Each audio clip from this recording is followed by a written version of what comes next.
Welcome to The Explainer. Today, we're diving into a really detailed proposal to fix some of the deep structural problems in England's National Health Service. If you've ever felt that the system seems broken, this is all about understanding why and exploring one idea for how it might be fixed. Let's start with just one number. In 2023, 7,055 suicides were registered in the United Kingdom. Now, that's not just a statistic, it's a huge recurring loss of life. And the author of the reform proposal we're looking at today, Ricardo Rodriguez, puts it in these stark terms. Think about it. A single plane crash would rightly trigger a massive national investigation. The argument here is that a crisis of this scale demands an equally systemic response. So how do we unpack all this? Here's our game plan. First, we're going to look for what's called the accountability black hole. Then we'll see the real-world impact of that failure. And finally, we'll explore the two-step plan to fix it, some immediate first aid, and then a much bigger long-term constitutional repair. Okay, so what's really at the heart of the problem? You might think it's about not enough money or not enough doctors and nurses, but this proposal argues that the real issue is actually something much deeper, something structural, a fundamental breakdown in who's actually in charge. Now, take a look at this graph.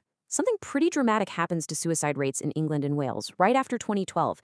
They start to climb, and climb sharply. So what happened in 2012? Well, a massive piece of legislation, the Health and Social Care Act, completely reorganized the NHS. And this, right here, is the crucial change. For the first time since the NHS was even founded, that act removed the direct legal duty for the government's health secretary to actually provide healthcare. It basically broke the chain of command, that core line of accountability. See, before 2012, things were pretty simple. If you, the patient, had a problem, the line of responsibility was clear. It went from you to your provider and then straight up to the health secretary, who was directly accountable to Parliament and ultimately to the public. The buck stopped right there. But after 2012, that clear, simple chain got replaced with, well, this. It's a much longer, more complicated web of new organizations. And suddenly, if something went wrong, who was actually responsible? The answer became incredibly murky. So this new, fragmented structure wasn't just confusing on a chart. It created a system with some really dangerous, built-in flaws that have a direct impact on patient safety. And this table really lays it all out. The problems we see on the ground, patients falling through the cracks between services or being discharged too early, are a direct result of gaps in the law. And here's the kicker. No single body within the NHS actually has the power to fix these system-level gaps. Only Parliament can do that. So let's be absolutely clear. When you hear about a postcode lottery for treatment or a hospital pushing people out too quickly to meet a target, these aren't just isolated mistakes. They are the predictable, logical outcomes of a system that is, by its very design, set up to fail in these specific ways. And that's why the proposal specifically warns against more surface-level changes. Things like integrating NHS England into the Department of Health, well, without fixing these deep, underlying statutory problems, it's just rearranging the deck chairs on a fundamentally flawed ship. Okay, so faced with this pretty bleak picture, the proposal offers a two-part solution. It starts with an immediate, really practical first step that, crucially, doesn't require a whole new law. So the first step is actually pretty clever. It involves using something called Memoranda of Understanding, or MOUs for short.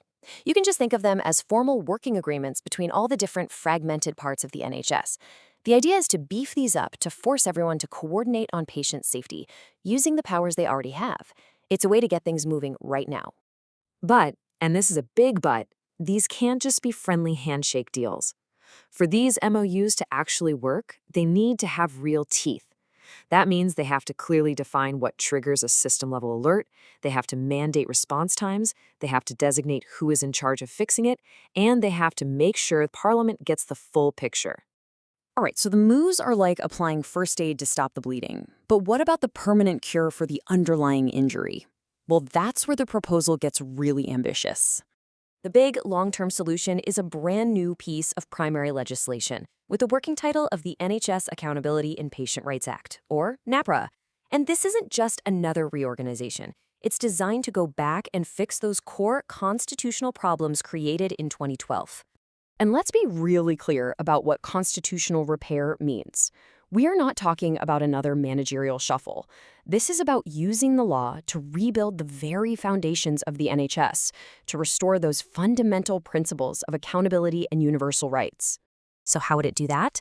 Well, NAPRA would systematically reverse the key failures we've been talking about. It would bring back the health secretary's duty to provide services. It would make patient rights legally enforceable, not just nice suggestions. It would set national standards to finally end the postcode lottery, and it would give regulators the power to fix the whole system, not just inspect one hospital at a time. So what would this all actually mean for you? Well, it would mean an NHS where someone is always accountable, where your rights as a patient are legally protected. And, most importantly, where the system is designed from the ground up to be safe, because the things that cause harm have been fixed in the law itself. You know, when you boil it all down, all of these proposed changes, from the quick fix with MOUs to the huge constitutional repair, they're all driven by one core guiding principle that's so easy to forget, but is so, so important. And that leaves us with this final, crucial question.